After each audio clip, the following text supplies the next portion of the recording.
AK-64 திரைப்படம் அடுத்த ஆண்டு தீபாவளிக்கு வெளியாகும்னு தகவல் வெளியாகியிருக்கு. குட் பேட் அக்லி படத்தை தொடர்ந்து நடிகர் அஜித்தோட 64வது படத்தை இயக்குறாரு ஆதிக் ரவிச்சந்திரன்.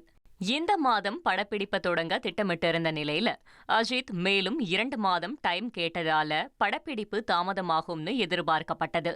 ஷூட்டிங் ஜனவரிக்கு மாறினதால அடுத்த வருஷம் தீபாவளிக்கு படத்தை வெளியிட திட்டமிட்டிருக்காராம். பராசக்தி படத்தின் முதல் பாடலின் ப்ரோமோ வீடியோ வெளியாகியுள்ளது.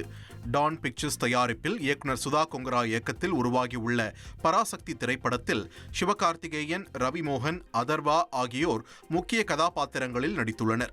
இத்திரைப்படத்திற்கு இசையமைத்துள்ள ஜி.வி. பிரகாஷுக்கு 100வது படமாக அமைந்துள்ளதால் படத்திற்கு மேலும் வலு சேர்க்கிறது. இந்திய எதிர்ப்பு போராட்டத்தை மையமாக கொண்டு உருவாகியுள்ள பராசக்தி திரைப்படம் பீரியாடிக் படமாக உருவாகியுள்ளது.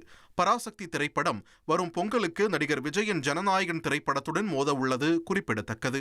1,24,00,000 மனங்களை வென்ற தந்தி டிவி யூடியூப் சேனல். தவிர்க்க முடியாத தம்ப்நெயில்ஸ், கலக்கலான கான்டென்ட்ஸ். நீங்களும் இந்த குடும்பத்தில் இணைய இப்பவே சப்ஸ்கிரைப் பண்ணுங்க. அசுரபலம் கொண்ட எங்கள் டிஜிட்டல் கரங்களில் உங்கள் விளம்பரங்களை சேர்க்க வாட்ஸ்அப் பண்ணுங்க. 8939888378. Email advtthanditv@dttv.in.